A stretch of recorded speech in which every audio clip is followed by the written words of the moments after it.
Uncle Steve Rhodes was one of the most significant figures in Nigeria's arts and cultural history, and for years, one man made it his business to document him. That man, Hakeem Shitta, was a photojournalist, publisher of Arts Illustrated Weekly, and an archivist. He documented his performances, his concerts, and even those around him. That body of work and records kept by Hakeem are all being held at HSPACA, the Hakeem Shitta Photo and Cultural Archive. This documentary you're about to watch is drawn from that archive. His name was Steve Omodele Rhodes, but everyone called him Uncle Steve. He was born in Lagos on the 8th of April, 1926. He studied at Keble College, Oxford, the Middle Temple, Frankfurt University. A man educated across 3 worlds, who chose to give everything back to one. He was a very good teacher about life, about music, about integrity, about discipline, about respect. Cosmopolitan, a true citizen of the world, loving, disciplined, passionate, educated, subtle, discreet, committed, erudite, and principled, with a deep sense of humility and dignity. He was above all a man of unalloyed integrity. Uncle Steve Rhodes was more than a legend to me. He was a second father and a thoughtful confidant whose wisdom guided some of the most important decisions of my life. At a time when I was still finding my voice, Uncle Steve gave me something priceless. I have extremely fond memories of Uncle Steve, and it was from Uncle Steve that I learned my first value of discipline. That has stayed with me right throughout my career. Steve Rhodes were here for this celebrative moment. I imagine he wouldn't want too much fuss. And yet, he earned every bit of it, every note of it. He was one of Nigeria's greatest musical architects, a maestro. In 1970, he formed the Steve Rhodes Voices, an ensemble, a family, a statement. They performed in Yoruba, Igbo, Hausa, Edo, Tiv, in Xhosa and Zulu, in English, Welsh, and Portuguese, in the languages of the Caribbean. Beautiful, beautiful.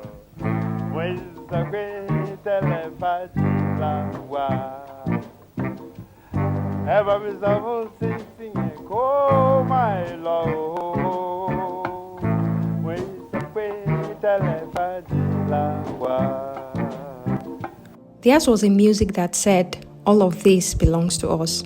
Those who documented him called him a musical dictator, precise, uncompromising. His standard was built not on a stage, but in the hours before it, in the rehearsal rooms, in the repetition, in the demand for something more. In his field, they said it was Kurosawa. But what was most remarkable was his handling of the Steve Rhodes Voices. His performances, anytime that they came out, were on point, and nobody wished at that time to miss their performances. And I also want to thank him for what is inspired in us, for what he has taught me about organizing a quality music concert from A to Z. He was an icon, remains a legend, and those who trained under him, those who worked with him, and those whom he mentored, he always encouraged to strive towards perfection. The very first thing that comes to mind is this old man with this very big guitar. I had no idea what it was called, but I think it's a double bass guitar, and that was what we knew him about. And then anytime he had a show, all the musicians would tell you that Uncle Steve Rhodes was a perfectionist. A man whose work with the renowned Steve Rhodes Voices helped to define the sound of excellence across generations. By 1990, the record is continuous. A photo call in May, Jazzville in July, the National Theatre 2 nights back-to-back. When Chief Hubert Ogunde died that April, it was Uncle Steve who called for a joint memorial, who said, "We must do this together." The photographs show him everywhere, backstage, at dinner tables, in doorways with poets and playwrights, always present, always watchful, always, it seems, in conversation with someone worth listening to. He taught me to appreciate silence and to really listen to music, to the environment, to people. That lesson has stayed with me in everything I do. Well, Steve is a professional, he's multi-talented. I would add precision, strictness, punctuality, classy and independent, a very loyal friend. What I could say again, there are so many. But music was only part of the story. Steve Rhodes was also a man of the stage. He directed, he acted, he gave himself to theatrical productions. Photographs taken by Hakeem Shitta show him at a staging of Whose Life Is It Anyway? In the black suit, present as always, giving everything to the work. But the giving did not stop at the stage door. He showed up for his community in ways that never made the program notes. Visits to motherless babies' homes, quiet acts of care, a humanitarian in the oldest, simplest meaning of the word. In 1990, he was at the theater workshop for practitioners, a man always building, always passing something on, not because anyone was watching, but because it was the right thing to do. In February 1991, the Voices turned 20. There was a week of it, services, a symposium, a dinner, and then on a Sunday night, the National Theatre Banquet Hall. The Naira sisters took the stage, Henrietta Jones, Olga Miller, Gloria Rhodes. They sang Hush. And Uncle Steve, the musical dictator, the man who would not compromise on anything, blew out 20 candles on a cake. The publication that had followed him for years put the moment on its cover and awarded him a gold medal for stubbornly, efficiently piloting the Voices for 20 years in tune.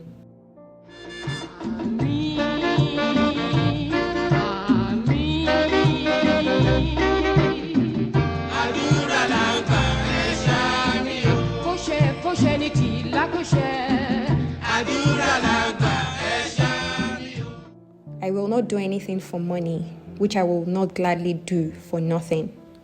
He was still working when he said that, still building. A television series, a book, a project called High Life, tracing the whole of Nigeria's story through its music. The idea of a man who never stopped believing the work was worth doing. He stewarded it, right? Order, excellence, respect for the work. He taught me that leadership is not noise, it's consistency. One of the things that made the Steve Rhodes Voices of that era was the fact that their repertoire covered the Creole through Yoruba, through BBO cultures, and all sang with great melodies. And I will not end this tribute to Elder Steve Rhodes without a little reference to one of the songs of his repertoire of that day. That soup when you cook last night. Let me rephrase. That soup when you cook that time. That soup when you cook that time. That soup, Elder Steve Rhodes. That soup, we still want more. On the 8th of April 2026, 100 years after he was born, Nigeria remembered him. A service was held at the Cathedral Church of Christ, Marina, Lagos. The same church where the Steve Rhodes Voices first began. The congregation filled it again, with music, with memory, with people who had carried his influence for decades. Leading figures of Nigerian arts and culture were in attendance. The Voices performed, just as they always had. We were there. Our archive was represented at that service, and what we witnessed confirmed what the record has always suggested, that the work of this man is not finished. It is still alive in the people it made.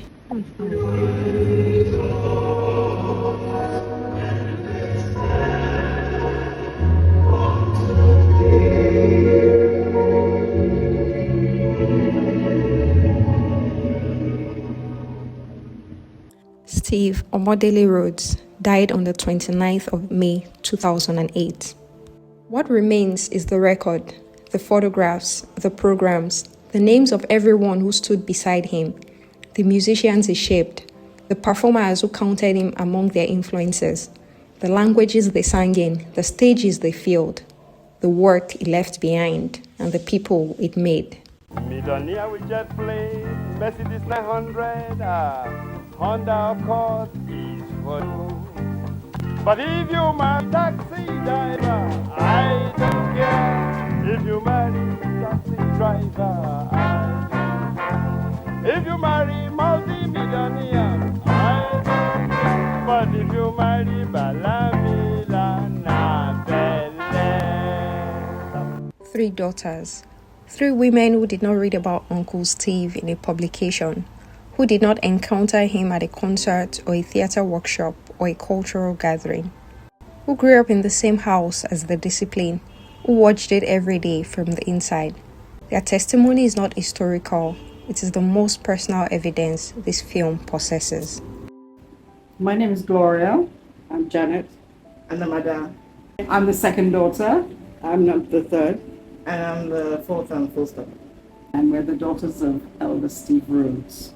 Yes, my earliest memories of Steve Rhodes, my dad, had to be in the house with the dogs and sneaking into his car to go out. That would be my earliest memories. Elder Steve Rhodes, who was my father, he was a very wise man. I think that for me, that's the strongest feeling I have about my father. He had a way of imparting knowledge, information in others, but in a way that you would not resist it. He always had young people around him, always, and was always sharing his wealth of experience with anybody who was willing to learn. He was very proud of the fact that he was the only male in the house. Alone, I did it all. That's what he used to say to us. But of course, we miss him dearly. We miss him. What I learned later on about my dad was that he was way ahead of his time. He was very well educated. He was very well spoken. So that is one of the things that allowed him to be able to teach people. Other people, he was very patient.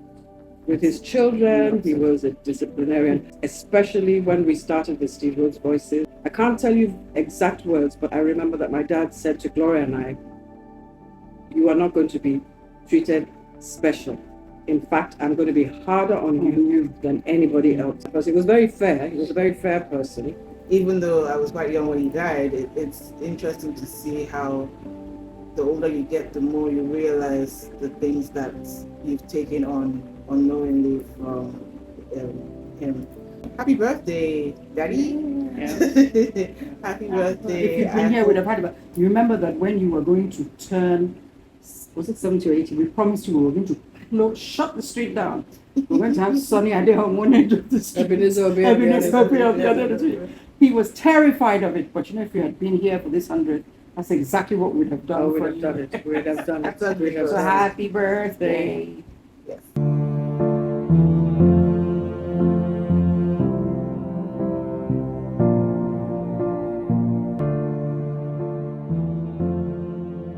Today, as we celebrate his centenary, I want you to know, Steve Rhodes, I love you.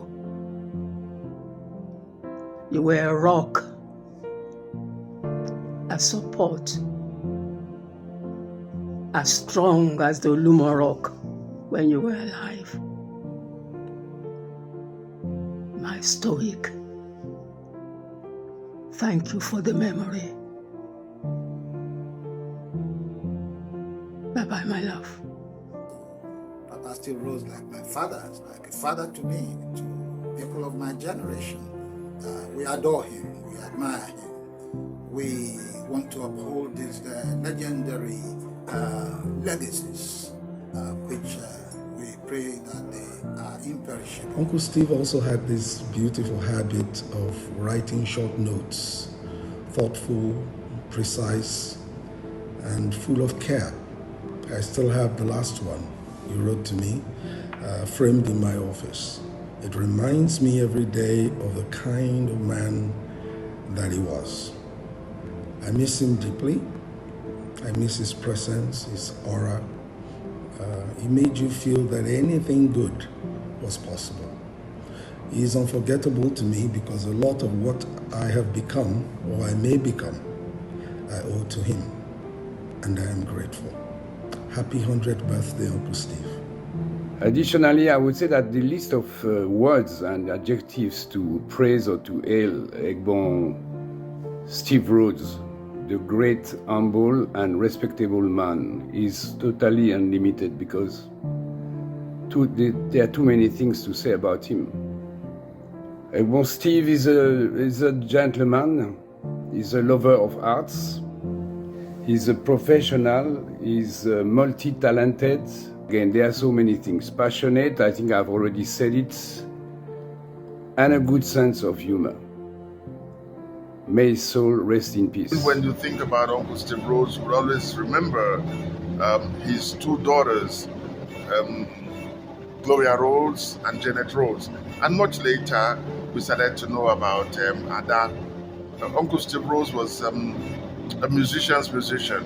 He was one that he wasn't into popular music, but he was into professional music, and that was fantastic. I had the honor of directing Uncle Steve once in a play called Whose Life Is It Anyway, where he played Justice Milhouse.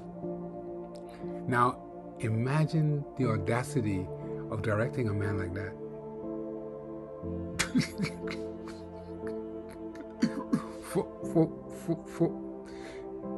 What struck me was not his stature, right? It was his humility. He showed up, did the work, listened, and then delivered with a precision that reminded you exactly who you were in the room with. A consummate artist. So today, as we mark what would have been his 100th birthday, I don't just remember a great man. I remember a standard of excellence, of quiet authority, of artistry without ego. And I count myself fortunate to have stood in his orbit. Happy 100th, Uncle Steve.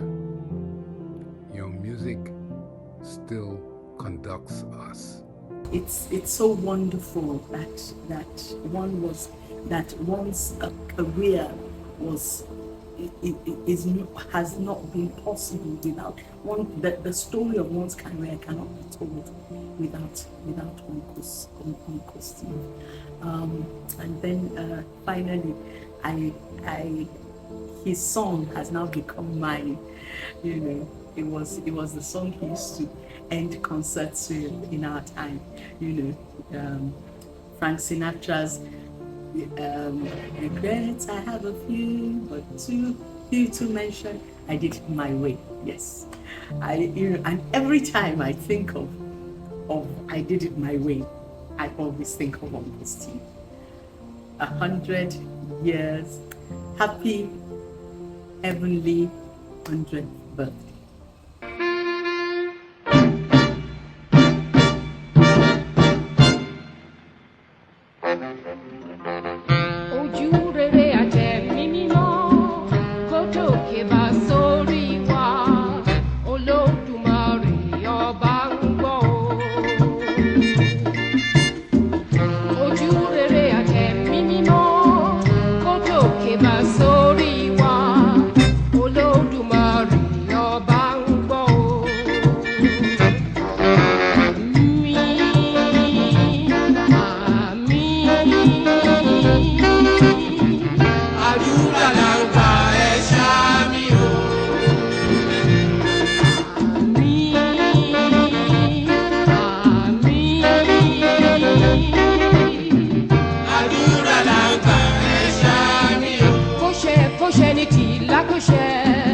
Àdúrà làgbà ẹ ṣáá mi o. Kó ṣe ní tì lákòṣe.